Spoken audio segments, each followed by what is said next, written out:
Welcome to Sideline Sports. I am your co-host, Jake, along with my other co-hosts, JB and John. Gentlemen, how are we doing tonight? Living the dream. We're here. You guys had a great day with the Hall of Fame with the NFL. That we got did. The that MLB we did. All-Star game. We got Ohtani pitching and hitting. Yeah. First time ever. We got, another couple of days of Hall of Fame coverage coming up. Yeah, we do. We do. Got the NBA Finals. This is like the July to remember. It has been a good day for myself and for John, definitely. John got in a little bit with the Hall of Fame questions. I did too, but I know John got you got what, one question, I think it was, John? I know you had work during the day, so you had one, I believe? Yeah, I didn't get to talk to Cower. I mean, I got in like 3 or 4 at his Zoom, and everybody already had their hand up by the time. Oh, he was. By the time I jumped in, I knew I was screwed. Dude, I was sitting there the whole time for Coach Cower, waiting. Never. I knew I wasn't going to get him. I knew it. But Harris, I mean, I jumped in right away, put my hand up right away. Yes. They let everybody, thankfully, have the opportunity for him because he was really good with his time. Yeah, he was. Some of those people are very quick with their time. He was very generous. Yeah, no, it was good. I got to talk to Isaac Bruce today. I got to tell you, that was awesome. Cool. That was so. I before anything started, before I got into the Zooms today, I said the 2 people I wanted to talk to, if I could get anybody out of the 5 that were there, were either Isaac Bruce or Coach Cower. Coach Cower I couldn't get, but I got Isaac Bruce. And I got to tell you, he was such a nice guy. He was. Awesome. I was telling you guys before the show, but the listeners obviously don't know. I was talking to him. I said, if there was any player you could have ever played with, past, present, or when you played, whatever, who would it be? And he was like so quick to the jump. He was like, it's got to be Dan Marino. I was like a big Dan Marino fan growing up, and whenever I see him, I'm like a little kid, and I always get a picture of him. And he was such a nice guy, but he was like, you could tell he was a huge fan of Dan Marino, and it was awesome to talk to him. So we got more coverage tomorrow. Do you remember we got a request. What happened? Do you remember the greatest show on turf? Of course I do. Who could forget that? Well, I mean, Jake, I didn't know Jake was born yet. I wasn't born, but I was. Yeah. I had just been born the year of 2000, so I was around for. I didn't watch it live, but I know what it was, and I've watched my tape. And I know. Yeah, you're well. I'm well versed. I pay attention. Yeah. But that was why I brought it up, because I said to him, I said, you were part of the greatest show on turf, and you played with some amazing players, right? But if there was one of any time ever, who would it be? And that was his guy. That was his guy, Dan Marino. That's cool. I love Isaac Bruce and Torrey. He was awesome. I love both of them. Yeah. Isaac Bruce is just another guy on that list of guys that were on the greatest show on turf that are going to be inducted to the Hall of Fame now. I look forward to Torrey Holt whenever he gets in. Oh, he will. I love Torrey. I mean, he deserves it, but they like to get the older guys typically. And before they pass away and stuff, they like to try and get them in as opposed to newer people. Yeah, unless Peyton Manning, of course. If you're Peyton Manning away, yeah. Well, I mean, when you're as good as him, top tier, there's different tiers. Absolutely. But yeah, it was. I gotta tell you, it was awesome stuff, and it's good day for Sideline Sports. But anyway, now let's get on to some more important things, if you will. JB, we discussed before the show. You wanted to do NBA Finals first, so let's get into it. Let's talk about Game 3, the game that wasn't. Scott Foster officiating. If you were betting, you knew right away to bet the Bucks because Chris Paul doesn't win when Scott Foster officiates. So easy win if you're betting. And sure enough, the Bucks blew out the Suns, the Yucks. They made it a series, 2-1. What do you guys see happening in Game 4 tomorrow? I'll start with John. I still think that the Bucks end up winning. I said yesterday on the Sports Arena, and I've been saying it all along, the Suns live and die by Devin Booker's energy. Whenever he's really high, they are hard to beat. They're energetic. They're going. But whenever he's middle of the road or his energy is low, then they are not quite the same team. And Devin Booker started the game by shooting a lot of threes, missing a lot of them. Really, that set the tone for the Suns. And we all expected the Bucks to come out. This was the series. I mean, if they lost, it was over. So they had to win this. They have to win the next one because you're not going to win 2 out of 3, most likely in Phoenix. So you got to win game 4, even it up, then go and get game 5, and then finish in game 6. That's what I think has got to happen. I think that they win game 4 because at home, role players typically play better. So the role players are going to play better for the Bucks. And really, if the role players play halfway decent for the Bucks, they're going to beat the Suns. That's the key to the series. They're a better team, in my opinion. They just have to have the role players play halfway decent. John, I don't mean to cut you off. This is a very good question, and I suggest we get back to this after we talk about all the NBA. I just wanted to. Who's the most deserving player in the Hall? Who's the most deserving player that's in the Hall of Fame that should be out of the Hall of Fame? Is the question he should be asking. We can talk about all that. Okay, Harold Baines. I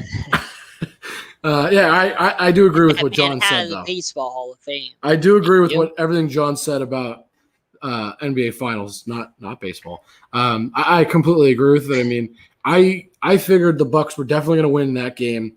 It just felt like a game they had to win because obviously, if they lose that series, you just throw it out the window. It doesn't matter at that point. They're not coming back from 3-0. I think they realized they got to win at home and they got to at least keep their games at home. And then obviously have to steal one game on the road at some point. But the first step is get back into the series and get your games at home. I think it's going to come down to a 6 or 7-game series, and I think we kind of all predicted that from the beginning. It's either going to be the Bucks can steal one game at home, or most likely they just win at home. Every team wins at home, and then it ends up being Suns winning 7 at home. That's the feeling I'm getting with the way the Bucks played in their home court versus how the way the Suns have played at home. I kind of get the feeling it's going to be every team, rather both teams win every game at home, and it's going to just come down to the fact that Bucks have less games at home, and Suns will have the final laugh at home, and that'll be the end of it. I think that's ultimately what's going to come down to. It's just going to be one of those things where they both just keep winning at home, and eventually the Bucks are going to run out of home games. I still think that, like I said, Bucks get game 4, and then they steal game 5, and then I said all along get Bucks in 6. So, and then they end up crushing it on their home court. So Bucks are going to win in 6. I've been saying that all along. Still think that they live and die by Devin Booker's energy, and they found a way to stop this pick and roll. When you stop the pick and roll of the Suns, kind of like Mike D'Antoni's old Suns with Steve Nash and Amari Stoudemire, you find a way to stop that pick and roll, they're a different team. And that's what the Bucks did in game 3, and I expect more of that in game 4. What do you think, JB? So it's pretty obvious. The Yucks will lose in 5. As I said before we started, they're the Yucks for one reason. They didn't deserve to be. They're not good. Giannis cannot shoot from the outside. Keep him out there. And, their role players are not that good. Devin Booker, DeAndre Ayton, Chris Paul. It's a no-brainer. The Yucks don't have a shot. Even if they pull out game 4, as Jake said, the Yucks aren't winning in Phoenix. It's too hot for them. They like to choke, so. But I'll say 5. You say 5, all right. It's easier said than done stopping Giannis, by the way. It's not easy. Oh, I agree with you, but there's ways to do it. But the bigger basketball story of the week, we would think the NBA Finals would be the biggest basketball story going on right now. But no, the biggest story is USA Basketball. They were, 95-2 prior to this week, I believe, if I have their record correct. I know they hadn't before they lost the last 2 exhibition games, they hadn't lost an exhibition game in a very long time. I don't remember the exact number. I'm trying to find it, but I know it had been a long time. Oh, it's been ages. It was a long time, I know. And they didn't lose 1. They lost two. They lost to In a row. Australia and Nigeria in a row, back to back. And the man who's responsible behind the bench for 3 of the 4 losses is Pop. He was an assistant coach for Larry Brown, and the 2 losses here. Now, I was reading an article before we went on that, possibly he's the problem. I'm not going to buy into him being the problem. I don't buy that. I mean, these are superstar teams. I mean, he can't make them play better or worse. So I'm not going to buy into that. I think, to me, when you're a superstar team, you have to just go out there and perform. And, it's one thing to lose a game because every team's beatable any night. But to lose back-to-back games, that just shows me that they haven't gelled and they have no heart. I think it was. They did come out and win today. They had a huge win against Argentina. They won by 28. Yeah, but that loss to Nigeria, I think, was just terrible because they were cruising in that game. It looked like for a while. Yeah, but at the same time, this is exhibition. Let's not freak out. No, but I mean, it doesn't look good. It's not like they had that long to practice. They had a week to practice together. I know they're all stars, but even if you're all stars, it doesn't matter any sport. You have to have time to develop chemistry. So out of order. You are out of order. Let's give them time to develop chemistry. It's just exhibition. It's not a big deal. Whenever the games actually matter and they count. This coming from the guy that's okay with benching a starting quarterback. Agreed. Look, that has nothing to do with the NBA, with the Olympics. So you're out of order. Your statement is irrelevant. Anyway, remember, this team is undersized. I mean, their biggest guy is Bam, who's about 6'10". So they really don't have size down low. Whenever you go up against these bigger teams, it's hard to defend that. I mean, think about this. Jason Tatum, that's your power forward. That is your power forward in your starting lineup. That's hard. That's hard to throw out size when Jason Tatum's your 4. That's really difficult to do. So they are extremely undersized. Winners find ways to win. Losers find ways to make excuses. I get that, but you need to have size in basketball, and they lack size. So that's going to be the game has got away from this size. whole Olympics. Yeah, you have to have size. The game is a 3-point shooting game now. No, I get that, but in the Olympics, it's a little bit different. It's a little bit different in the Olympics. This is in the NBA where everything's 3 points. It's a little bit different whenever you're playing the whole world and you're not necessarily playing just the NBA. It's a little bit different. The game itself is at its core the same, and you still the game of basketball is. You need big men. It's all about to be able to the 3-pointer right now. You need big men to be able to defend the paint. Be able to you don't have to be a big man to rebound. You have to do fundamentals to rebound. Box out. I agree. But you need bigger guys. So that's going to be their Achilles heel is they lack size. No. I think their Achilles heel is they're just not playing up to par. Your biggest guy can't be 6'10", and you're playing the world. And Jason Tatum can't be your 4. How much taller would you like him to be, John? I mean, you need your bigs to be about 7 foot.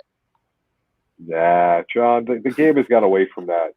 That's the day not that in the Bill Olympics. Cartwright to the Patrick Ewings is over. Not in the Olympics. The Olympics are always going to be basketball, not this new age NBA basketball. No, I don't agree with. Are the USA start out 0-2, correct? Yeah. Okay. All right. It does have to do with size, though. I don't think you can point and say, "Oh, that's it right there." I don't think that's what's happening. I just don't think they're playing well. I think it's as simple as that. They're not taking this competition serious enough. Maybe they need to grow. Maybe they need to play like the talent that they have. Exactly. Maybe their talent isn't that great. Nah, they're by far the best out there. They need to take it seriously. I completely agree. If you don't want to play in the games, you didn't have to go on the team. There's enough guys in the NBA. We should be winning every game. I will say that basketball is a U.S. sport. We are by far the best in the world. Yes, the other countries have gotten better. You look at the NBA, it's a global league now. Luka Doncic, Ben Simmons, even though we've ripped him for not being able to shoot. Well, he's not playing for Australia, so. Right, but you look at the NBA, it's a global league now. But the best players in the NBA, when you put together, percentage-wise, the U.S. has the most dominant players. There's no reason we're losing, especially to Nigeria. So, I agree. I mean, Australia's had a couple NBA players. Who's Nigeria had? Nigeria they have some players. I mean, they have I don't know. Exactly. I don't know these other teams. I mean, I don't study any of the other. yeah, but the point is teams. we don't know anybody, which is the point. They're not Would you know them profiled named normally? players. Would No. you know them normally? Probably not. No, but that's the point we're making. Like, it's not like these NBA superstars that are on the team. They're just players from the country. Like, they're not like Some our of them NBA are players from the NBA. Yeah, Some I know, of but but it's a small percentage. Our team is all NBA. And not just basic NBA guys, all stars. We're not getting Kevin Knox to play. Yeah, but you're not getting LeBron. At least this year. We're not getting Kevin Knox to play. We're not getting the dregs of the NBA. You're still getting soft pretzel Kevin Durant. Wow. Soft. Wow. S-E. WF. Wow. We're going to leave it at that, and we're going to move on because guess what? You're Try out of to order. tell you soft. Out of You're order. out of order, so it's okay. How can you lose? Listen, that's next year's NBA. From now on, every time you mention his name, just add next year's NBA champion. Wasn't he supposed to be the NBA champion this year? He was, but Kyrie, I can't stand for Irving. I'd like to point out that I clearly said when we predicted our NBA finals, I said the Suns win the championship. So mind you, I didn't predict them to win the championship. Personally, I said Nets versus Suns. I was wrong about the Nets, but I said the Suns would be there. And I also said the Suns would win. So, no, he was not my champion, at least. Jake's smart. I just got to make sure we know that. I didn't. He's not my champion. He may have been JB's champion. Wasn't mine. He was JB's champion all year. Not mine. JB was all over it. I knew better than that. I know what's best. Well, at least us cornhole players know what we're talking about. So at least exactly. Exactly. There you go. That's how it goes. JB, got anything else you want to talk about NBA wise? His earbud fell out. Well, he can give us a thumbs up or a thumbs down on. He can't hear you. Did you mute him? I didn't mute him. No, their mic is unconnected according to StreamYard. Oh well, that's better. This show sounds a lot better with more me, a little bit less JB. How about a little bit less John and a little bit more JB? Listen, people are tuning in for the Jake and JB hour, not for John. I agree. Because you're out of order, John. Future Hall of Famer. Wow. JB, did you have anything else you wanted to talk about, though? Getting away from our future NBA champion, Kevin Durant, and the Brooklyn Nets. I mean, that's pretty much it in the NBA. All right. John, what's going on? Oh, yeah. Matt wanted to talk about this home run derby, Trey Mancini in the finals, which is a great story, but it's nothing compared to the NBA finals. I mean, he was saying about how I like this comment. That's funny. Listen, I'm going to interrupt you. The story of the week, true. Italy that was pretty good. Italy winning Euro 2020. Come from behind fashion. Hold on, JB. I think I got something better for story of the week, though. Trey Mancini, finals of the home run derby. I know home run derby is not like Pete Alonso ruined it, so thanks a lot, Pete Alonso. But I mean, he survived cancer and he made the home run derby final. And I know the home run derby is like not the biggest deal in the world. That's pretty good. Yeah, Pete Alonso doesn't love America. He ruined a good American story. So good job, Pete Alonso. Moved to Canada. Thanks. He lost to a Met. Canada. He lost to a Met. I mean, what more can I say? All right, hold on. Pete Alonso's not just a Met, though. Hold on. Pete Alonso doesn't hit in the regular season. He just shows up for a home run derby. Then he goes in hibernation for another year. That's why they call him the Bear. Exactly. That's why they call him the Bear. There you go. Now, hold on. Let's not call Pete Alonso just a Met. I am not advocating for the Mets. I like Pete Alonso. But I don't. You don't like Pete Alonso because he beat Not your anymore. Because he beat your He beat a guy with cancer. How can it's like hitting a guy with no. John, he didn't beat a guy with cancer. Yes, he did. Trey Mancini does not have cancer anymore. He doesn't have cancer anymore, but you always kind of sort of have it. It's always kind of sort of there. No, you kind of sort of don't. Hanging out in remission. Yeah. Science escapes John. John, he does not have cancer anymore. He doesn't have it. He beat cancer, so Yes, Pete Alonso beat him. Well, a guy You know that what? Here's the way I'm looking at it. Let's throw it. Hold on. Let's throw it back to some high school math. You guys remember the transitive property? A. Weren't you just in high school last year? I was not. I've been in college for a couple of years. Thank you very much. The transitive property of A equals B and B equals C, A equals C. Trey Mancini is A. We'll make cancer B and we'll make Pete Alonso C. All right. So Trey Mancini beats cancer. Pete Alonso beats Trey Mancini. So does that mean Pete Alonso beat cancer? No. Nope. Your math is way off. Wow. To the transitive property, it does work. That's at New Jersey math. That's at New Jersey math. I understand now. I think the home run derby should be at Coors every year because that was I phenomenal. agree. That was fun to watch. That was one of the best home run derbies we've ever had. They broke the record for longest home run, I think, 3 or 4 times. It was fun to watch it. And, it was weird to see all the lower seeds come out on top, except for, I think Alonso was a lower seed too. He was Ohtani ran out of 5, gas. I think. Yeah. I mean, Ohtani's a great hitter, don't get me wrong, but he's not a home run derby guy, though. No. He's a good regular season hitter, though. Like, he's the opposite of Pete Alonso. He's showing up in the regular season and killing it. Yes.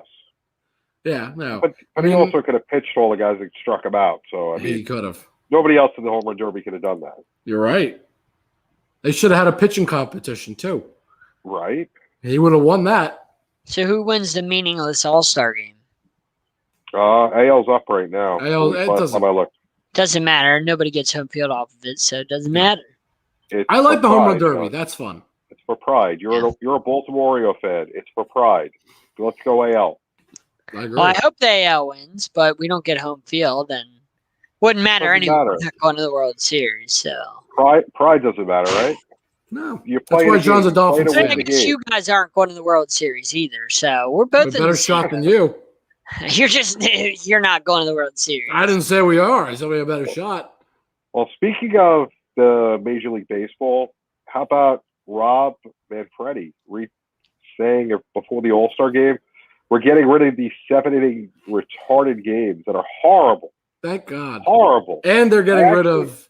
You said they're getting rid of that extra base runner junk, right? I went to the Met game Saturday against Pittsburgh. We go to a game once a year, me and my grammar school friends. And so this year we went to Wait, hold on. You have grammar school friends? Please explain this. I'm sure you went to a grammar specifically for grammar. That's it. Jesus, John. Yeah, John, just for what grammar. planet do you live on? I didn't even know there was a school just for grammar specifically. And I failed. So is that Twitter? Don't worry about it. And I failed grammar, so don't worry about it. Oh, I hope John is. I truly hope John is messing around. I really. So we went to Citi Field Saturday, and the Mets had a doubleheader against the Pittsburgh Pirates. So I'm sorry. You had to see Pirates twice. Wait up! After the first game, after 7 innings, it's over. Yeah. Now I haven't had the opportunity to see this in person yet. I've seen it on TV, but in person, it's completely different. I had a similar experience. Funny enough, I just went last week. I went last week to a Mets game as well. So what do they do with the 7th inning stretch if there's no bottom? There is none. 7th. They're out it of was order. Weird. They're out of order. If they get rid of 7th inning stretch, get rid of baseball together. Throw it to the side. More NFL. Out of order. Just play an NFL game every week that MLB, has a week of baseball. Throw it out of here and give me another week of NFL. I'm tired of this. Done with you, MLB. Getting rid of my 7th inning stretch. I didn't like it. It was weird. But the good news is, Manfredi finally realized it's a stupid rule. Thank Just God. like the runner on second in extra innings. It's not baseball. We're going to play Major League Baseball. Let's play Major League Baseball. Why not? Why not just go by hits instead of runs if we get to the end of 9 innings? The Yankees have 10 hits. Baltimore has 11. They win. There you go. We got to win. How are we? It's just horrible. Horrible, Rob Manfred. Hey, you know what? But here's the good news. He's getting rid of it. Doesn't deal with it anymore. That's all that matters. It will be no more. this stupid madness, this garbage rules that he decided made sense, even though I don't think they ever did. They don't exist anymore. That's what matters. Yes. That's what matters. They're gone. That's all I care about, and I'm so thankful because they were some of the worst rules I have ever seen, and they just it just ruined the game. I mean, You know what I'm not thankful for though with baseball? Why do we still have the worst stadium in New York, the Yankees? Why is Citi Field a million times better than Yankee Stadium? And why isn't that talked about every single day? Yes, I know that the Yankees need to make money so they can pay Garrett Cole a lot of money so that he can't pitch with sticky stuff on his fingers. Hey, he pitched this week. He decided he wanted to show up for his one game a month. Yeah, because he probably put it on to the second inning rather than the first inning when he knows he's going to be checked. He was a cheater with the Astros. He's always a cheater. Get rid of him from the Yankees. Trade him for a box of sunflower seeds. Goodbye. Anyway, it's like the episode of Friends when Rachel says, "Once a cheater, always a cheater." Why? That's just the way it works. Why is it that we're not talking every week about how the Mets have the better stadium and how disgusting that is? But that's just my rant. Hold on. Here's what I'll say. I miss Shea Stadium. The reason the Mets, generally speaking, are not usually as good as the Yankees is because they have a nicer stadium. They're paying what they're paying in the stadium. They could be paying. For I don't players. care for Citi Field. It's okay. Doesn't. It's like I like Citi Field. It's like, but I will say it is nice. I think it's nicer than plain. Yankee Stadium. But no, There's Yankees. like nothing special about Citi Field. Yankee Stadium is plain. The old Yankee Stadium was the stadium. The new Yankee Stadium is. We can't all have Camden Yards. Sorry about that, but y'all can't have Camden. Camden's one of the best stadiums in baseball. Top three. No, I don't know. It's not top three, but of the newer stadiums, it is number one. It's a really nice park. Because I guarantee you, I could name fields that I think would probably be better than of all the fields. The newer ones, I'll agree with. So, John, give me your top three stadiums in MLB. Camden, Wrigley. See, you want me to say Fenway Park, but it's a dump. It's an absolute dump. From what I hear, it's just an absolute disaster.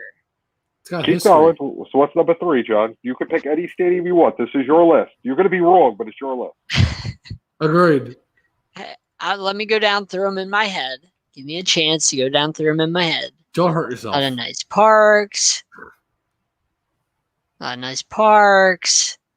I don't know. I mean, there's a lot of nice. PNC's a nice stadium too. Got to give PNC some credit, even though Pirates suck. That's a nice stadium. Giants Stadium is nice. I don't know if they still call it AT&T Park or if some company bought out the name to that. But Giants Stadium, I will name three nice. Stadiums better than Camden like that. Dodgers. No, Dodgers Wrigley, is plain. And Fenway. So is Fenway's Dodger Stadium your number one? No. No. What's your number one? Wrigley.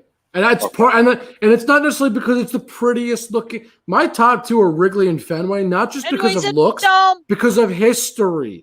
There's something that's what made Yankee Stadium. That's what made Shea Stadium so great. There was history there. Shea Stadium was a dump.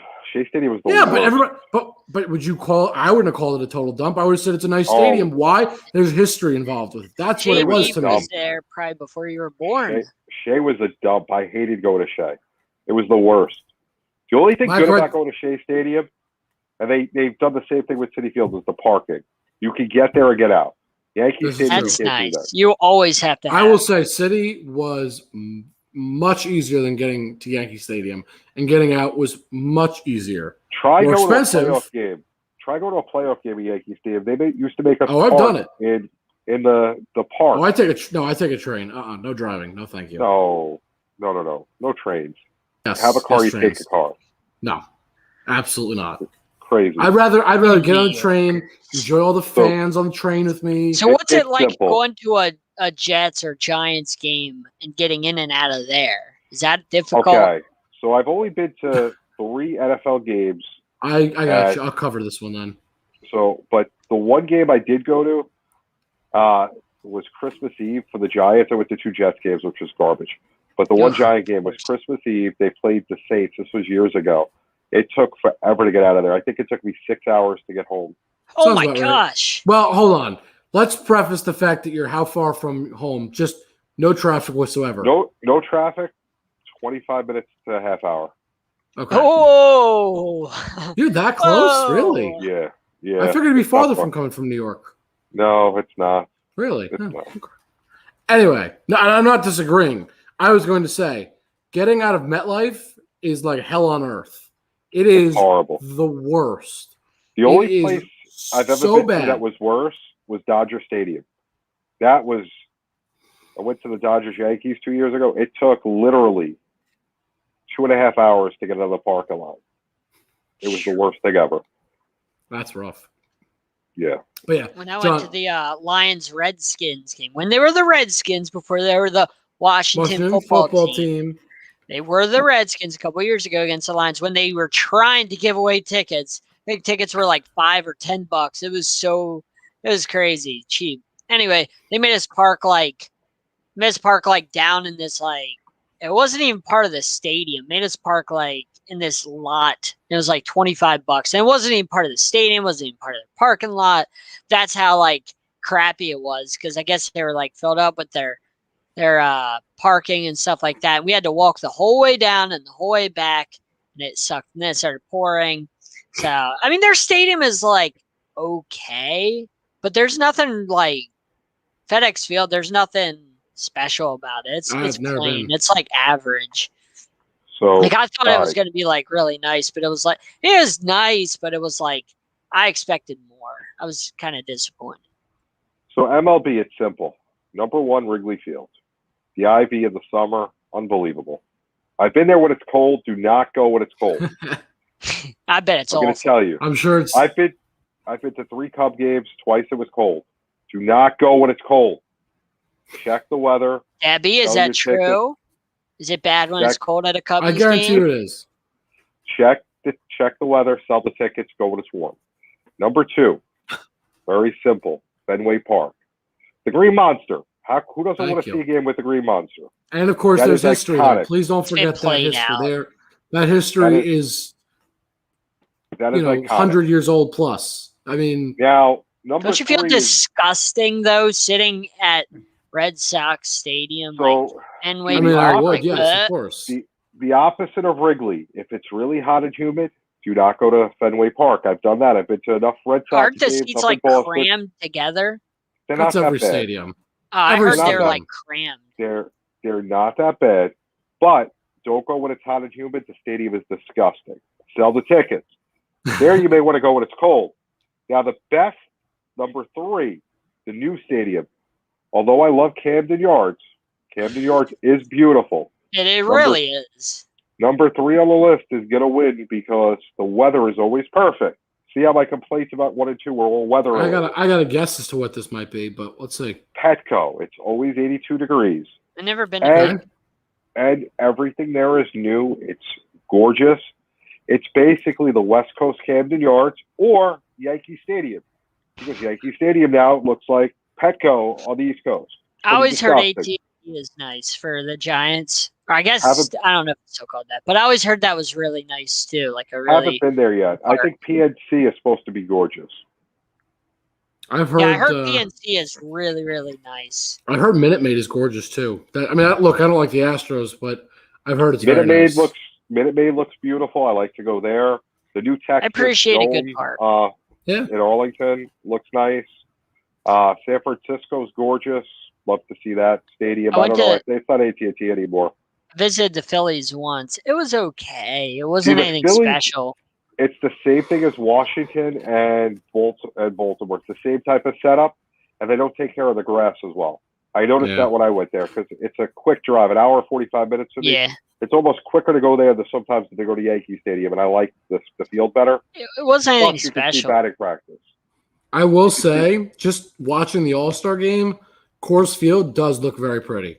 Never been. I don't know much about it. Be gorgeous, but it looks really pretty. What are the worst parks? The new Yankee Stadium. I would say Yankee. I would think the Trop would be disappointing. The Trop is supposed to be disgusting. I heard it's awful. That's what I've heard. That's really disappointing. I mean, the Blue Jays don't have a stadium, so I guess that. The Marlins. I heard the Marlins Park is terrible. Marlins looks Park, whatever they call it. It looks flashy, but not very nice. Yeah. The new St. Louis Park doesn't look special. Isn't that it's not Busch? Or did they build a new one? I think that's what they call it, but it Okay. just doesn't look special. I don't know anything about like Kansas City or any of them. I'm just trying to think of teams I can. I like old but Kaufman. I liked old Kaufman, or I guess when it's called Kaufman or whatever. back for with the roads. With the waterfall. Waterfalls. That was so Yeah, pretty. I love that. I love that. Yeah, That was always nice. yeah, I always enjoyed that. What about the Padres? That's Petco. Petco. Petco. Okay. Yeah, it's Petco's Petco. top 3. Okay. Go see a game at Petco. You will I not can be never disappointed. remember what names are for what. A stadium that looks disappointing is SunTrust for the Braves. It looks really plain. Like it looks absolutely nothing to it. The problem is all these new stadiums look alike now. See, Yeah. like Camden, if you look at Petco with the warehouse in left field, Camden's the warehouse is the right field. It's very similar. So that's Yeah, why but Camden has their own big green monster, if so to speak. Like they have their own wall like that, and then they have their center field ivy, and you can kind of see like the warehouse and then the hotel behind, and it's just a really nice setup. Despite being in Baltimore, it's a nice setup. It's not bad. Camden's beautiful. I have nothing to say bad about it. You know, well, the team is not good, but the stadium's nice. The stadium's beautiful. Yeah, always. Yeah, it's a stadium where you can go even if you're not a fan and just go and just enjoy yourself. Like it's one of those stadiums that's just sounds nice, very friendly like that. Good frozen lemonades in the summer when it's hot. Yeah. Okay. They have good food. If you like crab cakes, I don't like crab cakes, but they have like mac and cheese, crab cake, mac and cheese as well. If you like crab cakes, that sounds good. Which would sound great if I was a crab cake fan. Oh, you're not. But how good could it be in a stadium? Huh? How good could it be at a stadium? I worry about that. I would imagine it would be amazing. You don't go to Baltimore and have bad. Are you trying to argue that crab cake mac and cheese would be good in a stadium? Yeah. You don't go to Baltimore and have bad crab cakes. I just don't think that's possible. I don't know. Stadium food seems rushed and not good. Although I love stadium food. I love stadium food. Stadium food is not good. I adore it. All right, so I'm going to interrupt this program now for a quick food fact that I read today, just to throw everyone off. They're coming out with a Kraft macaroni and cheese ice cream. That's all I'm going to say. That sounds interesting. Ew. I will try that. I will try it live on air. But it I'll sounds eat it like live on air. How about that?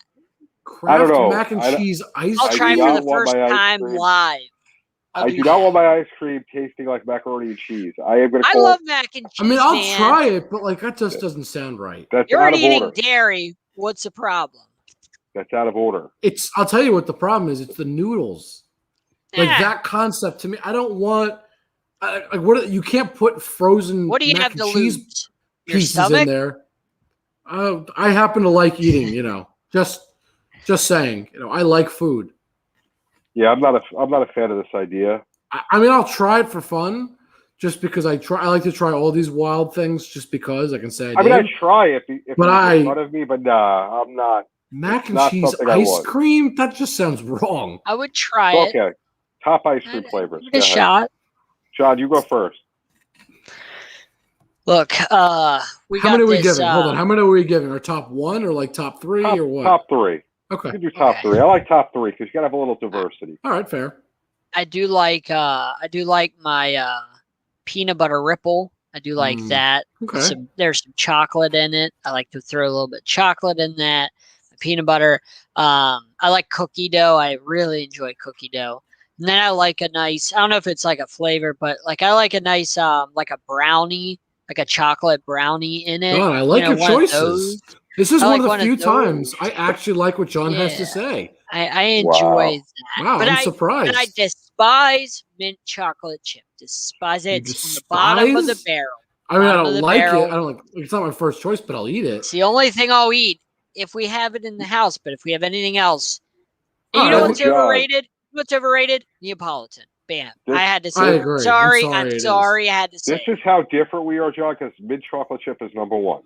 Oh, of course, Jamie and I can't agree on even ice cream. If they're having the mint chocolate chip. We're taking it. Well, you better Look, believe when you come over. I'm okay with you liking mint chocolate chip, but that to be your number one. You better believe when you come over, there's not going to be any mint. Number two is some sort of chocolate peanut butter. We can do that. Oh, hold on. Good. This is chocolate chip, chocolate peanut butter. All right, fine. Mint Did you guys come chip, up with this list together before the show? Pistachio? What?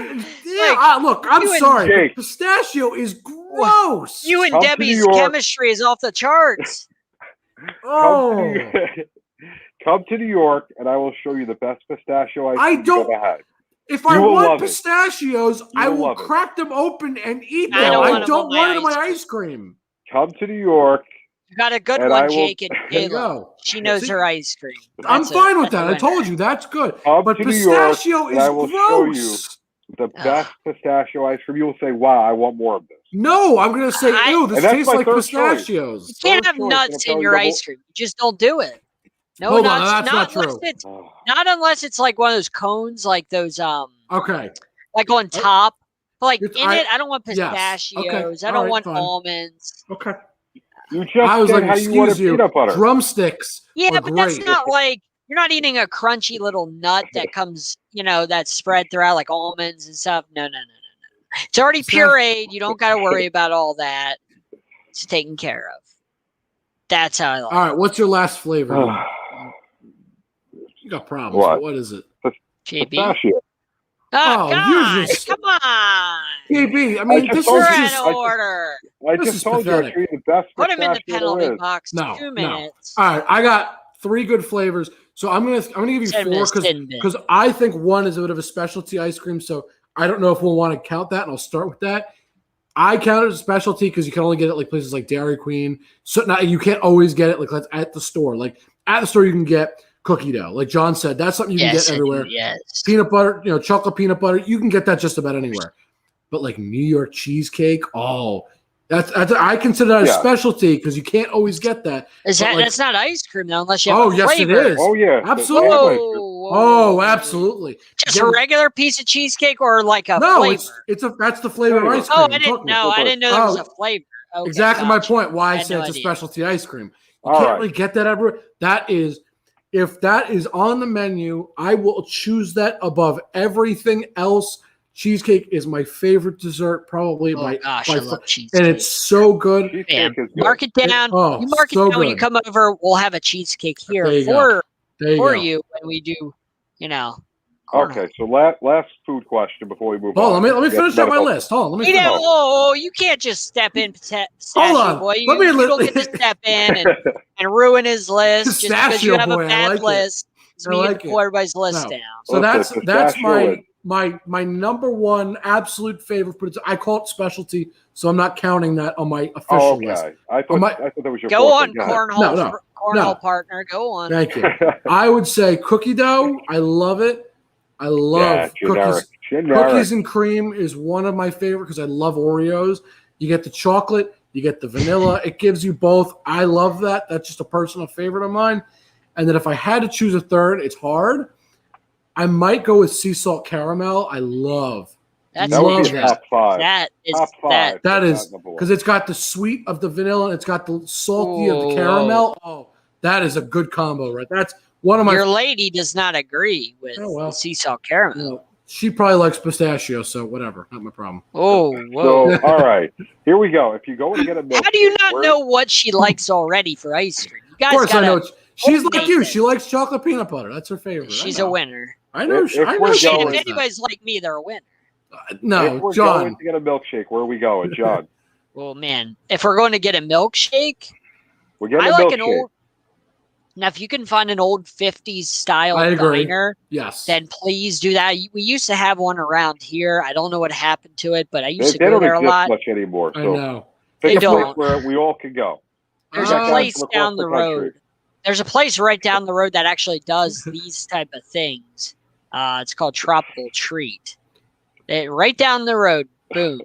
Bam. If we're going anywhere that we can all access, my only 2 options are probably either Dairy Queen. I do like or Shake Shack. Shake Shack is good too. Never been to a Shake Shack. Better. They're both up there for me. What They're Now, if I'm undefeated. They're like choosing- the 72 Dolphins, undefeated. Now, hold on. If I'm choosing anywhere, there's a place in New York. I got to think of what it's called. Give me a sec. There is a place that is known for like I do love a blizzard. A these good blizzard. These No. stupid. Don't You don't like large- blizzards? What? Oh, those are so good. We're not going to Dairy Oh, Queen they're for ice cream. We're going to amazing. Dairy Queen. We're going to Dairy Queen for shakes, and it's going to be chocolate peanut butter, and that's it. I want We're not- both. How we're about not I get deviating. both? Why We're not get both? deviating. No, we're not deviating. We're just getting a chocolate peanut butter shake, and we're leaving. Look, if you've seen Hold my on. weight, I'm going to get We're not- both. We're not getting food. We're not getting any. We're not getting blizzards. Hold on. We're not getting dilly ding dongs, whatever they call them. Let me That's turn it. you gentlemen on to the best place for a milkshake. I've got the best place. You can't beat this. It's in New York. It's called Black Tap. Look at those milkshakes. Oh my Yes, gosh. that is a full piece of cake on this one. I mean, and there's more. Wilford I mean, Brimley look at somewhere that. Look shaking at in his that. boots. Look at that. It is just. Tell me that is not the most perfect place for a milkshake. I mean, they are out of this world with how big they are. They're totally crazy. How The much are they? Like Oreos- $35? Probably, but they are so good. So good. That You almost is have to eat that in like the fall or winter, because if you have that in the summer, I mean, it's just going to melt right away. it's the It'll be a best stuff. mess. JB, if you haven't been, treat yourself and go. It is so I'm going good. to look it up. Just for the First ask milkshakes. Debbie. Don't First worry ask about the Debbie food. if you go. Forget everything. Just the milkshakes is what you got to get. They are a meal in and of themselves because they're so huge. And you can think anything you could think of, I'm sure they have. They are my favorite place. If I'm really trying to get a good milkshake, that's the place to be. Just let me throw it out there. Most underappreciated, untalked about style of ice cream or ice cream. It's the only time I like Neapolitan. It's whenever you put it on 2 hot waffles, sandwich it together. Okay. Boom. I Right can there. handle that. I can What handle was the that. name of that place, Jake? One more time. It's absolutely Black Tap. It's absolutely amazing. Have I you think they ever have a had? couple locations. Have you ever had a Of block of course. Neapolitan on 2 I don't hot like waffles? Neapolitan. But no, I don't Okay. either. Ice That's the cream only on waffles, time. period, is great. Ice cream on waffles, amazing. It's All right. not talked about enough. I object to any Neapolitan flavors. Choose a flavor. Stick it. Okay, Stick you with put it. something else on there, but still, put it between 2 hot waffles. It's You just put amazing. vanilla on it. I mean, like, Yeah, it's I'm not trying to get fantastic. plain here, but just vanilla on some waffles. Oh, that's good. Vanilla, I will say this, and then we got to get back to They sports. got to be because crunchy waffles. We are a too. sports show after all, but I will say vanilla Yeah, we'll on get like to the sports. unlike some apple pie or dessert like that, you cannot put a better flavor on a dessert like that. Yeah. Now, I'm not saying that vanilla is the best flavor because it is clearly not. No. It It's a needs very other plain things with flavor. it. But if you're putting it with some apple pie or some other, whatever, maybe pumpkin pie, whatever kind of pie you like, you want to put it Pumpkin's with, or with a piece of I cake. don't think I've ever maybe. had ice cream on pumpkin pie. That What? sounds Good. interesting. Oh, What it's so you good. said? You put a scoop on top. Oh, it's so good. I've had it on and apple then you pie. scoop Oh, down it's into so the good. ice cream Pumpkin. and the Mhm. pie at the same time.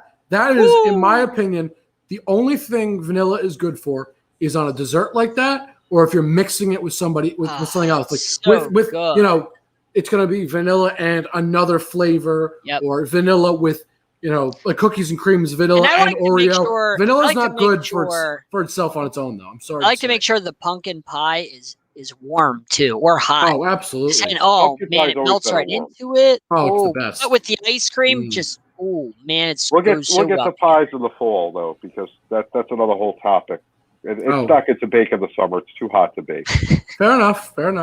All right, we got to get back to sports. We So- have to. It's the All-Star break. Yeah, we're So all are we great. taking an all-star break too? We already did. We are All-Stars. I mean, why not? It's It's enough. fair. All right. Do we have anything else we want to talk about in MLB while Nope. we're on the subject? I don't think I had anything. I mean, it was pretty sad that Mancini didn't win, but I mean, Yeah. Alonso, Yeah. good for him. I like Pete Alonso. Send I him to just like Canada. the best, he is you know. a phenomenal hitter. I mean, in the regular season, he seems to not be showing up, but man, can he mash balls? I mean, He is good he's for special. him, I guess. I Yeah. mean, the sad thing is he made more money last night than he did. He's going to make all absolutely. season, and he Yep. did the same thing last time in the home run No wonder contest. why he by was far. motivated. Maybe that's why he wants to do it. I'm sure he'll get paid when it comes time. Exactly. So, You know what? MLB needs more things like that to get fans involved. It was a good thing to watch. It was fun. Absolutely. So, Do they still have the celebrity They sure do. softball game? yes. They You had see it last that? night. Okay, because It was I don't awesome. have cable, so I don't know. I used to love that. They had it last night. I didn't Okay. watch It it. was- They scored like 9 runs in the first inning. It was my horrible. It was just bad. I don't even know who was in it because it was a bunch of. I saw some of the celebrities and I was like, I don't know who you are. I miss the days when it was like people like mainstream celebrities that you know, not like internet like stars. Chris Rock, Adam Sandler, guys like that. I know for a fact Anthony Mackie was in there, and I know who that is. I mean, that's a Marvel guy, so at least that's somewhat mainstream. I know who that is.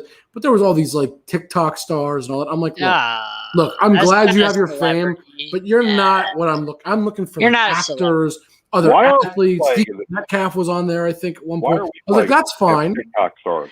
What? We'll get Why there, are we James. playing in this if they have TikTok stars? We're more trying. important than TikTok stars. Look, I mean, our John is standards out of are order. very high. Our standards are very high. I conserve my energy for more important things. You know, Yes. that is right. I don't want to play in the MLB softball game. I want to play in the NBA one that they have. See, there you go. The NBA pre-All-Star game with the celebrities. That's the game I want to play in. There you That go. would be Play with a fun. guy like Kevin Hart. That's funny. See that? It's fun to watch that. I don't want That's to what play with the MLB old guys. Forget that. Exactly. See, you want to play with the more fun people. That's what I'm saying. Exactly. So, all right. Anything else so we have nothing else MLB, nothing else NBA? Sure. All right, then we'll switch it over to hockey because last week we got to talk about the Stanley Cup final, and then literally the next day, Game 5. Oh, there you go. The series ends. It's like great. We missed it by a day. I wasn't even impressed. It was better team won. Andrei Vasilevsky wins MVP, very deservedly so, I must add. I mean, I don't think anybody else deserved it. I know John doesn't like their trophy because they were over the cap, but whatever. He didn't play during the regular season, so the way I see it, it was okay. He didn't play all season. He was hurt. I think it's okay. He played for the playoffs where it counts. That's just me. And they dented the cup. I was just gonna say, did you see if they did you see that? Did you see they dented the top of the cup? I was not happy about that. I don't like that either. I don't like it either. I'm with you. I guess they get a new cup every year. Yeah, I think they do anyway. Because they got to etch all the names in. That bothers me. Yeah. Change the rings and all that. It's a pretty extensive process. It is. I will say, my favorite trophy. I was just going to say, it is the greatest trophy in all sports by a long shot. I think it's A, the hardest championship to win, but B, more importantly, it is the prettiest looking trophy by a long shot. Yep. I love that thing. It is. Maybe the other sports can start making little changes to theirs, like upgrade theirs a little bit. Come up with this Stanley Cup because you just can't keep. The Vince Lombardi trophy is gorgeous. Yeah, it's classic. It's classic. I wouldn't call it gorgeous, but there's nothing to it. So watch Peyton Manning show, learn about it. It's actually a pretty cool thing. ESPN Plus, $5 a month. No, I'm not gonna. No, worth the money. The money. Anyway, besides for that, the World Series trophy is amazing. I love the World Series trophy. It's okay. It's thing classic. Is this. Right, it's classic, but it's not amazing. Stanley Cup is the greatest. You can drink out of it, first of all. Players do it all the time. That is awesome. Second of all, and even more importantly, I do not want to drink out of that cup. I do. It's a new. Oh, I do. That would be a dream. But That'd be an absolute dream. This should have been number one. It is the greatest. A walking STD. It is the greatest celebration with a trophy. When a player lifts it above his head and kisses 100% agree. You do not get better than that. I had to watch the Capitals. I hate the Capitals. I'm a Rangers fan. And the Penguins. We saw. But do you understand? Penguins. I sat there and watched them parade around with it because that trophy is so pretty, so special, so mesmerizing and amazing. Even though I hated those teams, I sat there just to watch them run around with it and skate around because it is so special. It is the best trophy, period, end of story. If I had drank out of that way. and I died from it, I'd die a happy man.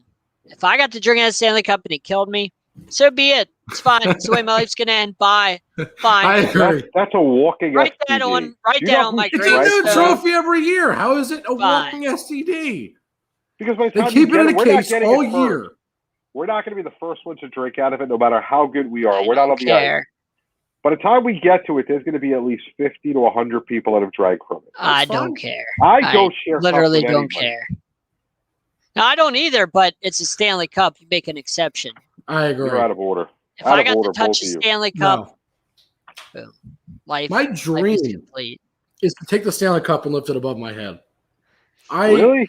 I would love to. Are you kidding Oh, I me? would love that. That Yeah. thing is Oh, the gosh. best. Just to get to be in the presence of it, like to get to It's look at it up just- close would be amazing. You can at the Hockey Hall of Fame in Toronto. Yeah, but I Anytime don't you wanna go there. I'm not going to Canada.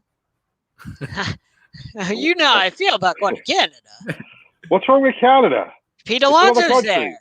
Pete Alonso is there. not there. Yeah, That's where he according to should me be, he according is. to you. According to me, he is. I don't He's know, now whatever. Canadian. He is not. There's an Canadian. Olympic baseball team. He'll be on that Canadian team. Okay, John. No, the I'm Stanley sending Cup. him to Canada. He's not allowed to come back. Best trophy. If you try to tell me otherwise, I don't want to hear it. It is, but it's a walking STD. They all are. They all kiss their trophies. They all do all the same stupid stuff. No, they don't. They don't take it everywhere they go. Yes, they They're not taking the do. World- They're not taking the World Series trophy to everywhere. You don't get a I date with would. the World Series trophy when I you would. win. Yeah, you know why you don't? Because it's not as cool. They're not as good. I wouldn't I'm let Stanley that Cup agreeing, is so but I'm happen. not special. drinking out of it. It's number one, but I'm still not drinking out of it. I do not If care. I had the World Series trophy, I would shower with it, one hand holding it, shower with the other hand. Hold on, John. And then This is not I'd- about you. This is I'd about go. JB. I'd sleep with JB, the World you are Series out trophy in of this order. hand. Sleep on my elbow. I wouldn't let that thing go ever. It'd If be. I could I'd stay, glue it to my arm so it never that's comes how I'd off. be with the Stanley Cup. I would Yep. not leave its side. I You only would get a drink- day with it. You get one day. No, I would probably take it and never come back. I'd go. I would I'd flee to get a Mexico. mustache, change my name, go to like Mexico or something, take it. Bye. It's mine. You don't think they'd find the Stanley Cup in Mexico? Probably not. Probably not. Not if Cup I they hide carry. out. Not if I hide out with a guy with a mustache. They'll never find me. They'll never suspect it. No. Or maybe that- I'll go to Wow. Australia. They won't come that far for it. John, you better just start going to the moon now because they won't come there. Well, wherever I got to do, whatever I got to do, wherever I got to go, if I got the Stanley Cup, it would be mine. You're not getting it back. I'm with you. See, you see now. This is the way it goes. Gary Bettman, since he's watching our show as he does every week, will want to reach out to me so that I can have some time with the Stanley Cup. Well, you guys who Okay. are in love with it, you say, "No, let's not give it to them. They already love it." Me, who can't stand it. What do you mean you reach out. can't stand it? What is wrong with you? What? He'll- You're out He'll of want to order. make some Get out of time here. with me 2 to minutes. make me That's fall in love with That's the a cup. game misconduct. That's a penalty. That'd be a game misconduct. It's a 5-minute major. That trophy. I can't. I could go on forever about this thing. This guy, he doesn't understand. It's just like he doesn't understand cornhole. Just doesn't. He doesn't get it. It's all right. Cornhole. Doesn't get it. All right. Cornhole. We still don't All have right. a date for this beatdown that you guys are We'll going to get lose. there. We'll I get there. have a Hall of Fame ceremony, a whole week of that to take care of first, and then we'll nail down the Just remember, Agreed. I have a lot when going on. you lose, I can't help it. There's no tears in cornhole, guys. Yeah, that's well, fine. you wouldn't know. You've never played. You're right. You never played. You don't know how to play. It's all right. Yes, All I right. stick to real sports and winning. Moving Winning. on. Moving on. You're not going to win. Moving on. Housekeeping stuff for NHL. I'll start with the housekeeping stuff, and then I got one more thing that happened this week that I want to talk about NHL-wise, and then we will go from there. The Minnesota Wild, have bought out the remaining few years. I think it's 6 years on both their contracts, actually, I take it to me. 6 years combined between Zach Parise and Ryan Suter. I'm not surprised. They both played like garbage last season. Didn't Parisi used to play for the Devils? Was it the Yes. Devils? Yeah. Yes. They both played terribly last season. I mean, I hate to say, but Suter in 56 games only had 19 points. That's just Yeah. better production than that. And in Yep. 45 games, Parise only had 18. I understand He played hasn't a been the couple- same guy since he left the Devils. They're getting older. That's the truth. Oh of it. no, Yeah. he did well in Minnesota for a while. He was I know, good, but but you know, yeah. it's not the same.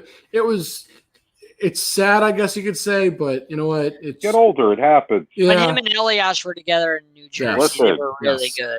I'm 10 times better. What is it? Cornholio game player than I was 20 years ago. But that's the only sport you get better in as you get The older. great Cornholio. Golf, you get better as you get older at golf. That's not true. That's not That's that's not not I would necessarily imagine not you true. would. You Yeah. can get better with age with that, though. That's So a I sport always that's keep not so physically possibly. demanding. You can get better. Possibly. It's not guaranteed. By the but way, it's I would possible. beat you both in golf. Probably. Beat you both in golf. I would, I'm not I very would good. say, without a doubt, you'd beat me at golf. I suck. But I'll I play. suck too, but I'd beat you in golf. We'll see about that. Okay. Anyway, But what are we having? The Sideline Sports Olympics here? The Just don't Sideline invite Sports men. Summer Olympics. at this rate, we'll be better than Team USA at least, so that'll be Hey. okay. It'll be more. We haven't who lost we to taking on? Nigeria. Spencer, Jason, 3-on-3. We'll get Gerald too. He'll be on their team. Spencer, Gerald, and We'll put Jason. Jacob on their 3-on-3. team. We'll put Jacob on their team. He We'll can be make their it a God. handicap. Us three against them four. Oh boy! All right, two more things. NHL. First thing is housekeeping. Just news that happened. Not much to say about it. The Canadiens named Dominic Ducharme, who was the interim head coach. They just removed the interim. They gave him a 3-year contract to become the official head coach now, as opposed to what he was, the interim coach from this last season. Obviously, seeing that he had this great run with them, things went well. I understand it. I don't blame them. I think it's a smart move, so good for him, I guess. Doesn't mean the Canadiens are going anywhere because I'm going to be honest, they didn't deserve to be in the playoffs at all, but whatever. Their problem, not mine. Last thing, so Pekka Rinne, the longtime goalie for the Nashville Predators, retired today. Oh wow! Yep, so he's been in the league for a long time. He's been the starting goalie since 2008. And when I say starting goalie, that's when he played 52 games. That's when he actually had a lot of games under his belt because he was there in 05, 06, and 07, 08, but he wasn't really doing anything. He was just I'm happy to see he's not going to wear another sweater. I Yeah. agree. I like So- when guys can do that. My question to you, gentlemen, I can give you stats if you want, but do we think Pekka Rinne is a Hall of Famer? Just yes Yeah. or no. You're welcome to give me why you don't think so or why you I think think he I would is, have but to look at the stats. I'll on happily that, pull 'cause that up. That I'm not sure. I'm not sure. He's never I'm thinking He's never so. won the Stanley Cup. I think he went once. He Yes. maybe went once. I got you. and- Here's his stats. I don't know So if I'm you can not read exactly that. No. sure. All right, let's zoom in on this a little bit. Let's see if we can see it now. 243, Let's just do this. 369, and 213. Move our faces away. We have this right now. Here are the important stats right here: goals against average, save percentage. That's really you could look at his wins and losses. He had a lot of really good win-loss ratio years. Yeah, He think had a lot of great years. I think he's a Hall Yeah. of Famer. I think he's I a Hall of think Famer, you could- no doubt. Yeah, I mean, he had a lot of really, really good years. He was A one of the best 917 goalies. 2.43 goals against average. I mean, That's that's pretty good. pretty good. 60 He shutouts. was in one his of the career, best that's pretty good. goalies. One of the best goalies in hockey, year in and year out for a long time. Yeah, I mean, So these stats right here, these for me, save percentage, goals against average, right there, really, and you can give them shutouts too, but I don't think at that point those are. I don't think it's any question that those are. yeah, I think you could make a case for him. Yeah, Definitely I make think he's case a for future putting Hall of in- Famer. I think Not first ballot, but I think he should No. get in eventually. Well, I'll say this: he may become first ballot, not necessarily because I think he's that good. It'll just depend on who's on his ballot. I'll say that I'm curious because that's a how. factor you have to keep in mind. I'm curious where he ranks on the all-time wins list for goalies because he has 369. I'm curious where, like ranking wise, where he I'll tell you right ranks, now. like overall. Curious, but I think he should get in eventually. I will I say think, that. I think so. All times wins leaders. All right. Pro Tourist number 1. I knew that. Let's see. Pekka Rinne ranks 19th overall Okay, yeah. with 369. That's pretty good. That's top 20. That's pretty good. His career. That's pretty good. It's hard to do. 369 wins is a lot. I mean, to I give think you easily. you some reference, Ron Hextall and Mike Richter, who are I don't have to explain who they are. You guys, or even Eddie Jacquemin, or even Eddie Jacquemin. I mean, Richter is 36th overall. Hextall is 39, and Eddie Jacquemin is one of the greatest goalies of all time.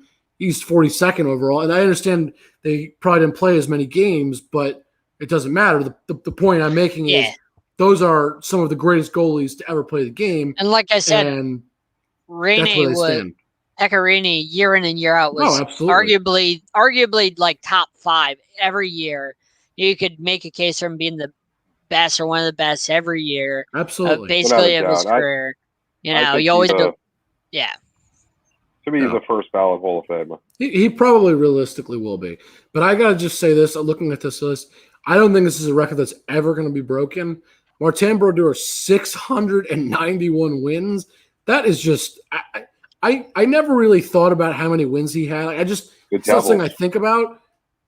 I don't know that anybody's going to ever even come close. I mean, Patrick Waugh, who is one of the greatest goalies to ever touch the ice, 551 wins. He is 140 wins less.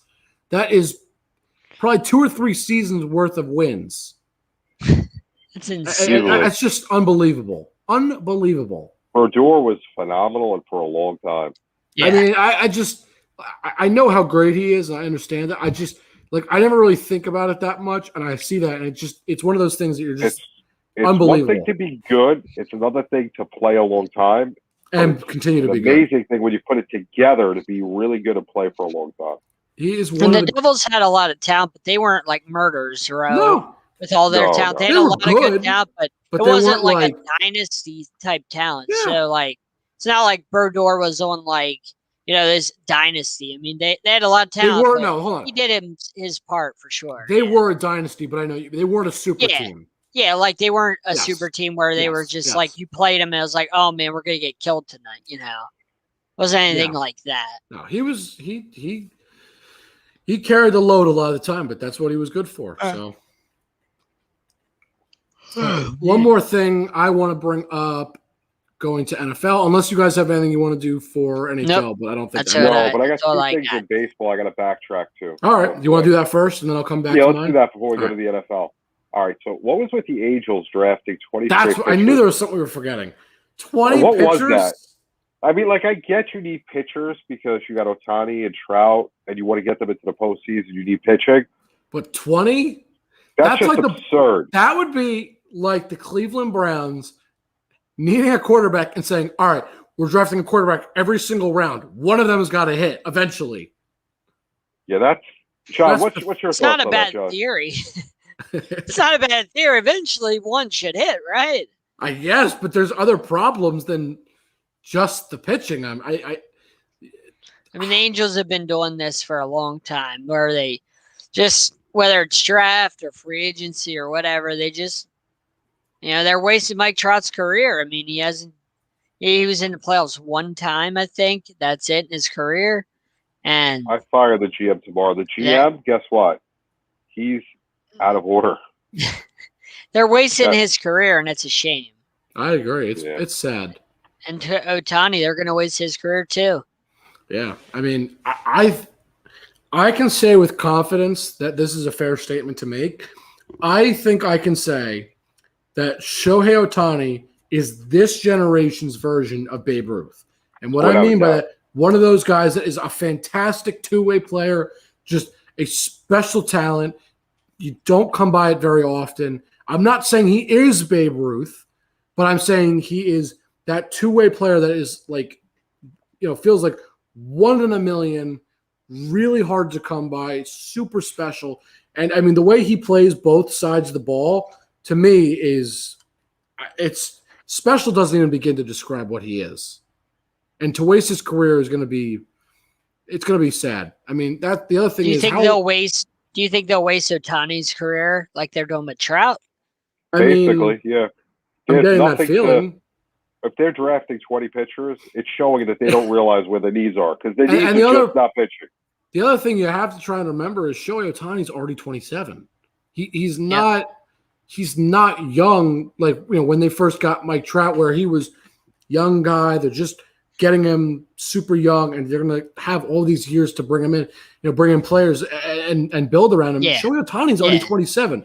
Now I understand he's having this outstanding season, and he may continue to be good for the next, let's say, 8, 9, 10 seasons. But he's also pitching and hitting at the same time. It's a lot of wear and tear. But he's also 27. Yeah. It's not like it's 8, 9, 10 years, and he's only going to hit 30. He's going to be like the end of his career. And they have to keep that in mind, and I don't think they are. Well, I think he'll be able to hit for a lot more years than he'll be able to pitch. Yeah. I think eventually he's going to become just a hitter, and that's fine. Hitter, right. And that's or maybe a relief pitcher. But at this point, I think that they're not doing anything to help them. And drafting 20 pitchers just shows the GM should be that shows fired. Desperation to me, and not in a good way. Yeah, you're not going to hit with 20 pitchers. So you're supposed to draft 3 needs. Is that the only need that they had? I don't think so. So, JB, what did you have? I'll let you go because you said you had one more. What was the other thing? The other thing, last game before the All-Star break, the Yankees in Houston, up big going into the 9th inning. 6 runs? Aaron Judge trolls one of the losers. Altuve. The loser Altuve. And sure enough, the Yankees do what they've been doing all year. Play horribly, give up a huge lead. And the Astros, the Trastros, have the ultimate troll rip off Altuve's shirt. Yeah. I mean, that's the only answer if you're the Astros, because you get trolled like that. You deserve that, the Yankees, if you blow that lead. You can't troll somebody and then not back it up. I have to say, it was disgusting. And as a Yankee fan, I'm disappointed. No, disappointed doesn't even begin. I get you lose leads, but you got to do better against this. 6 runs is a problem. There are words I want to use, but I won't use because we don't we're trying to be professional, appropriate. Right. Because there are words that come to mind that I will not use. I'll use a word it's appropriate. I'll call them pathetic, and I'm trying to keep it PG, but that is a pathetic performance. That's just been what the team has been. It's what the team has been for you guys all year. Do you guys go seller or buyer at the trade deadline, or what? I think it's time you get a new manager. I think that's what it is. I said it last week. Bring back Buck. I want Buck. Guy. I'm okay with that. But what do you do at the deadline? Like trade? Not away or for? Away. Okay, so you're seller. I think maybe you go and try and get some draft capital or some younger assets if you can. There's not a whole lot that the Yankees can trade away, though, right? I mean, what are you going to trade? Chapman's, kind of untradeable right now. I mean, you're not really going to trade a guy. His arm is not exactly the best thing in the league anymore. He's getting up there in age. A lot of mileage on that. What are you going to trade that you really can get a lot of value out of? Young prospects. Everything and anything. I mean, they're MLB. The stadium. They can have our stadium with the Hard Rock in it. I don't know. Wow. You guys are in a bad position, and you're not doing well with Aaron Boone. I'm telling you, he is the problem, personally. George, who would have celebrated a birthday on July 4th, is rolling over right now. By the way, today is the anniversary, I believe, of Steinbrenner passing away. Is it? Yes, it is. I believe so. Oh, there you go. Yeah, I don't even know what to say anymore. I'm sick of it. It's just a bad year. Thank God, sports 1 year ends, a new year begins. We just got to get through this year because baseball season's a long year. By the way, guys, July 21st is when the very first team hits training camp in the NFL. So we're almost there. Once training camp starts, only a couple more weeks. Season. Then once one team goes and another team goes and another team goes and then they all go right. and then it's preseason and then it's NFL and then we're all happy. It's Good Christmas. segment. It's the best Good thing ever. transition. We just want football to be here. Please come on, football. We miss you. Sorry, Good Sorry. transition. And I again, love it. all right, are we more excited right now for college football or the NFL? NFL. Not even a question. Really? Sorry. Oh, I love The Giants NFL. are going to suck. Why are we Absolutely excited for NFL. Why are we excited for the NFL? The Giants are going Did to you be not garbage again just, this you year. need me to go off on another rant? You guys I'm are excited for for. that. I'm excited for a few for You're one a Dolphin sentence. fan. I'm excited for one fucking sentence to football. return. I'm a football lifer. I am ready for one sentence and one sentence only. It's why I'm excited.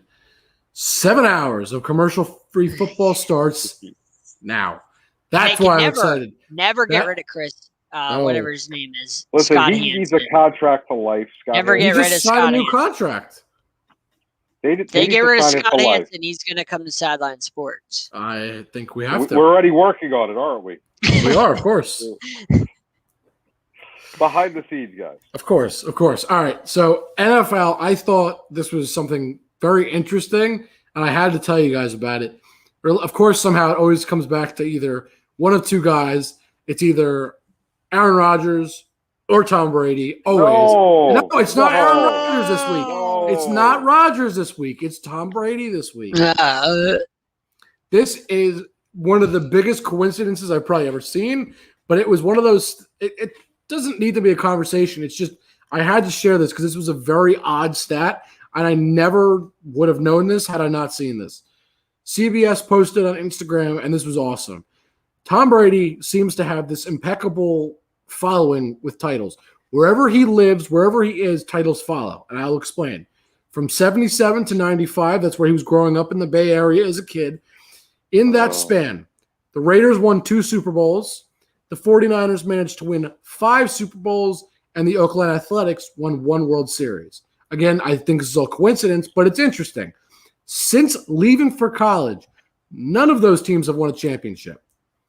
Then you go to Michigan. In his few years in Michigan, from 95 to 99, the Red Wings win 2 Stanley Cups back-to-back, and Michigan wins a college football championship in 97. Since then, Michigan hasn't won another college football title. Then we go to Boston. He spent a long time from 2000 to 2019. We don't need to discuss anything to do with the city up there. Those 6 championships for the Patriots that we all know about. We have 4 World Series titles, as much as I hate to say, for the Boston Red Sox, and 1 championship for each, the Celtics and the Bruins. But what's most important to remember, no team in that city had won a title since 1986.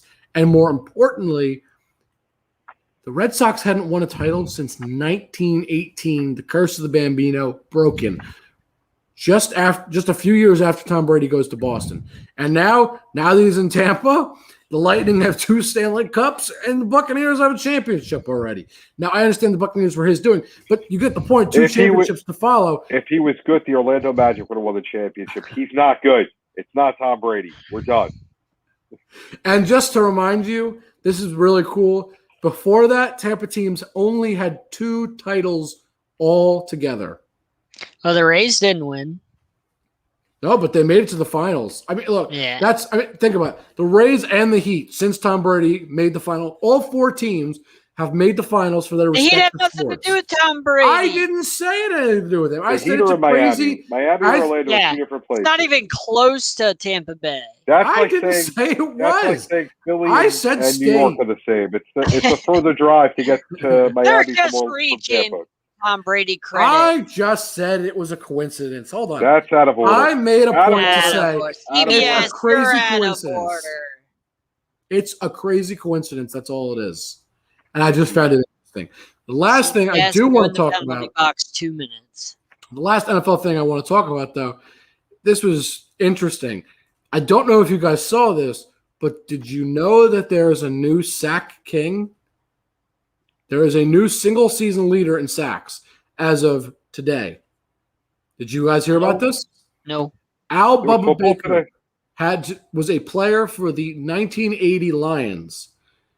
And sacks were not officially recorded back then. However, due to Pro Football Reference, they did some great behind-the-scenes work, and they actually went back and looked at his tape and found that he had 23 sacks in 1980, and he is now considered the new sack king because he has the official record now, too, if you look it up, because of the fact that they went back and they realized, okay, sacks weren't official stats back then, but he had what is 23 sacks. He sacked the quarterback 23 times. They just didn't keep score of that back then. So I'm curious, since we're gonna start counting things that didn't count, then do the Lions 10 championships that aren't Super Bowls now count as Super Bowls? They won 10 world championships. I don't like ever agreeing with John, but I have to agree with him. Now, hold on. I'll say this is different. Now, hold on. Championships and Super Bowls were different. The Lions are the greatest team in NFL history. Now, hold on. That's different, and I'll tell you how. Because they did not play the same amount of teams. But if we're going to go back and change the rules. Hold on. They didn't change the rules. Hold on. I hate agreeing with John. He wins this argument hands down. That was two different leagues at the time. So all the teams that were available to play football, were not under one umbrella. It's different. However, when he did this, we just didn't record it as a statistic. It doesn't mean it wasn't a thing. It doesn't mean it didn't count. What it means is that it was not a recorded stat. It's like, could Pro Football Reference go to the MLB and get the 7-inning no-hitter to become a no-hitter? I wish they would. So why were they just randomly going to watch Bubba Baker from the 1980 Lions? John, I wish I had the answer. Do that?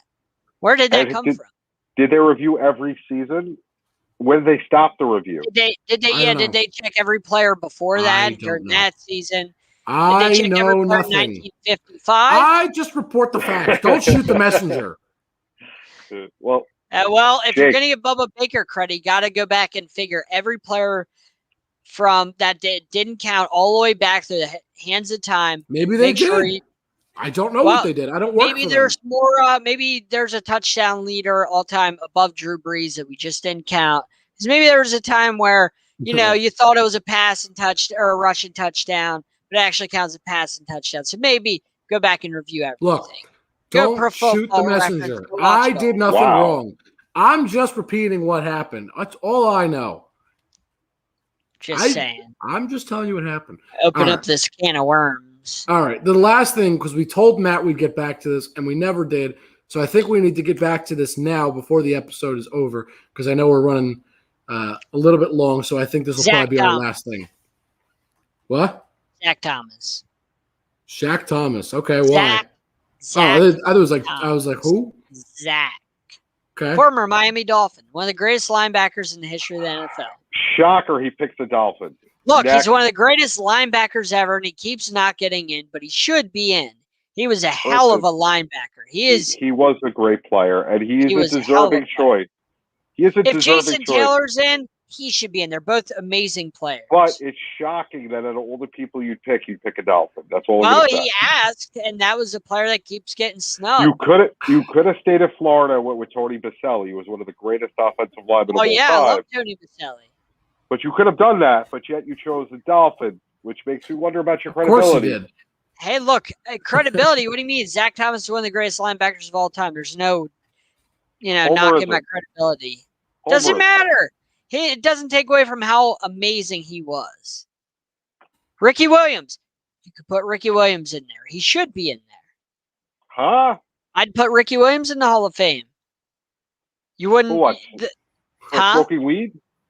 He was one of the best pure runners I've ever seen when he was in the game. He was one of the best. Smoking the J. Watch his tape. Ricky Williams was one of the most dominant runners you've ever seen when he played. The NFL forced Ricky Williams out of the NFL. Yes, I agree with you on that. Yes. I think we would have gotten one of the probably top 5, top 10 Russian lists. He would have been on there had he not been forced out of the NFL. I truly believe that because he was that dominant. Tony Baselli. That's all I'm going to say. Tony Baselli was amazing. Tony Baselli was probably one of the greatest linemen of my lifetime. He doesn't get enough credit. No, he does not No. get enough credit. No. He does not. What about you, Jake? I think I'm gonna go. I think for me at least, I think I got to go with Reggie Wayne. Another great He's choice. gonna get I mean, it. I know he's gonna get it. He's a little bit more of a recent guy that he's got time. I know, but the question doesn't say, it has to be from 30, 40 years ago, right? It doesn't say. It just says period. So I think Reggie Wayne is one of those. Yeah. I mean, and I look, I understand. I'm not saying a guy that is particularly old. And when I say that, I mean, like it's, I understand it was only a couple of years ago now, really, that he retired. But I mean, he's for me. Definitely, yeah, he'll definitely get in. Do you think Mike Vick ever gets in? No. No, because of the dogfighting or because of his stats? I think a little bit of both. I think he revolutionized the game. The dogfighting directly impacted his stats, so everything goes back to that. How did that impact his stats? Because he didn't play for some time. He missed time. Right. Oh yeah, but he changed the game forever. No. There is no Lamar Jackson. There's none of that without him. John, go back to watch Randall Cunningham. He was nothing like Vic. Hold on. Excuse me. He was Vic is the most electric runner I've ever seen. He for was a quarterback the predecessor to Michael Vick. It's like anything. I understand Guys get better. Guys get better. But I've never seen anybody like Michael Vick. I've never seen Randall Cunningham. Like Michael Vick built on what was already there. That's like saying that the greatest show on turf wasn't Cunningham special, never did it like Vick. Never. None of those guys weren't moving. None of those guys. No, John, to me, that's like saying the Kansas City style offense, as we call it, right, was just something they made up. No, guys like Torrey Holt and Isaac Bruce at the greatest show on turf. That's where that started. That West Coast offense that was revolutionary. Yep. That's where it started, right? Yeah, but did these running quarterbacks start with after Randall Cunningham? No. Once Michael Vick really came and went. No, Randall Cunningham paved the way for Mike Vick, and then after Mike Vick, it started to become more popular. It's the same thing.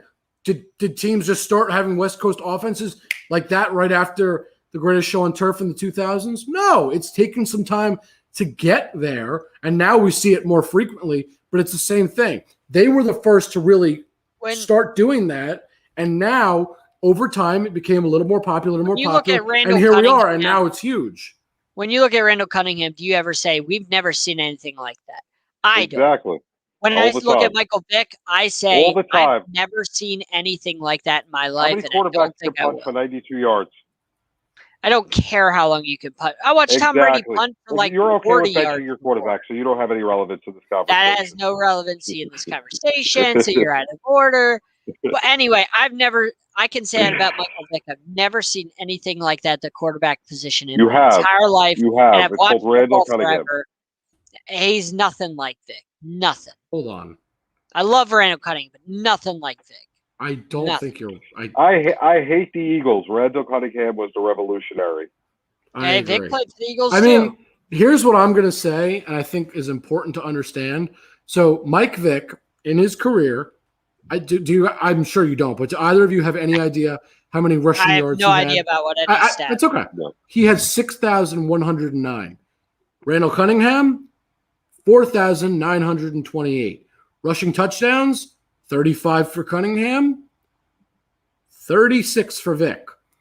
And Vick's career was cut short because of Hold on. 143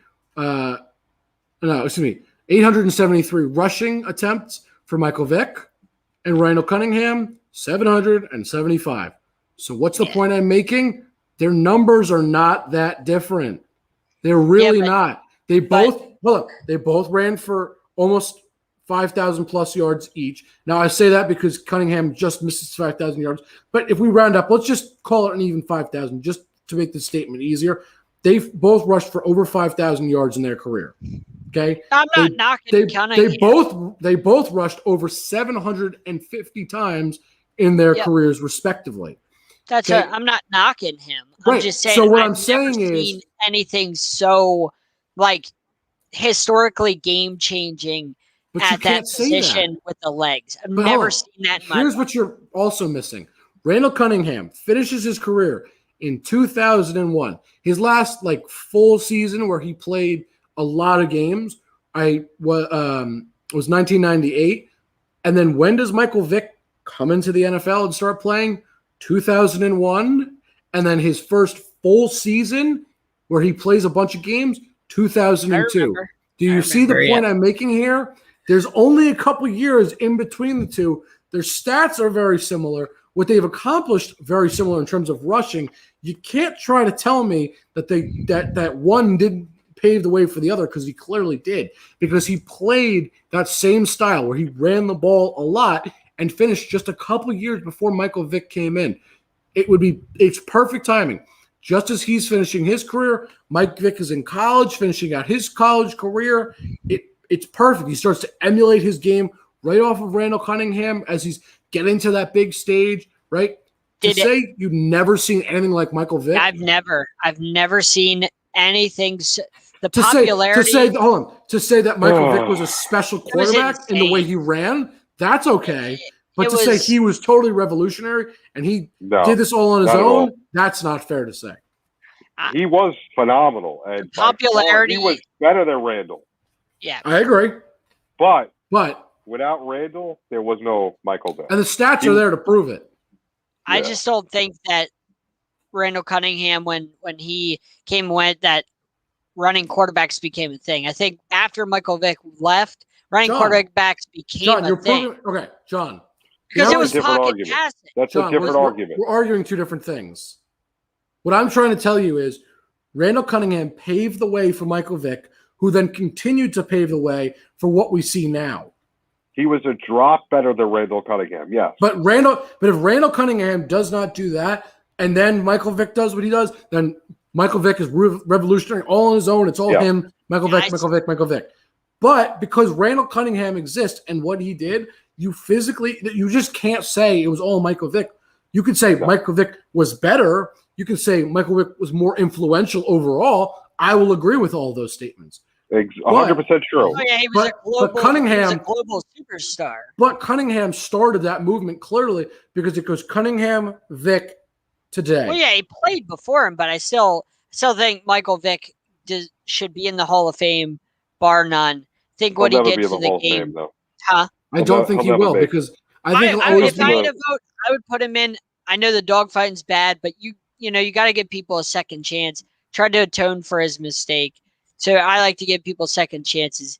And the guy's career as a whole, what he did for the game on and off the field, globally for the NFL, really, I think I think he should be in the Hall of Fame.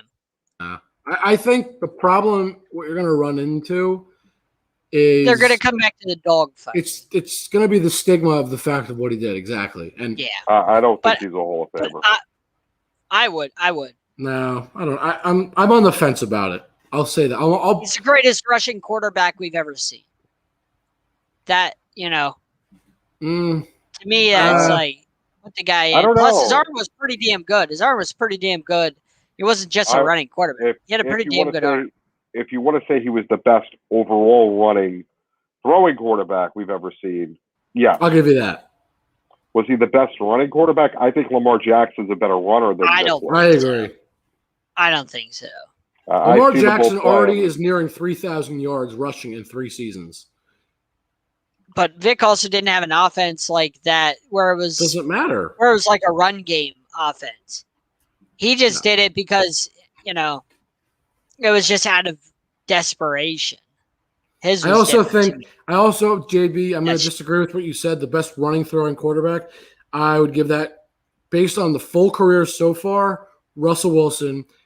But I think over the length of this person's career, it will be Patrick Mahomes, no question, not even close. I wouldn't call either of those two a running quarterback. I would call them scramblers. Scramblers, but not runners. Wilson, I don't think is a running quarterback. Yeah, he's a scrambler. He scrambles, like John says. Yep. Mahomes basically runs only when necessary, so I don't call him a running quarterback. There are design plays for Vic and there's design plays for Jackson to run. That's a different thing to me. Yeah. I think Mahomes doesn't just run for his life. But he's not a running quarterback. Running quarterbacks like JB said. Yeah, all right. Lamar and Vic. No, Lamar definitely. No, Lamar is definitely the best rushing quarterback I've ever seen.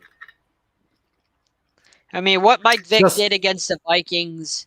I'm talking about just in terms of ability to run. I'm not talking about anything else. Michael Vick is a better overall quarterback than Lamar.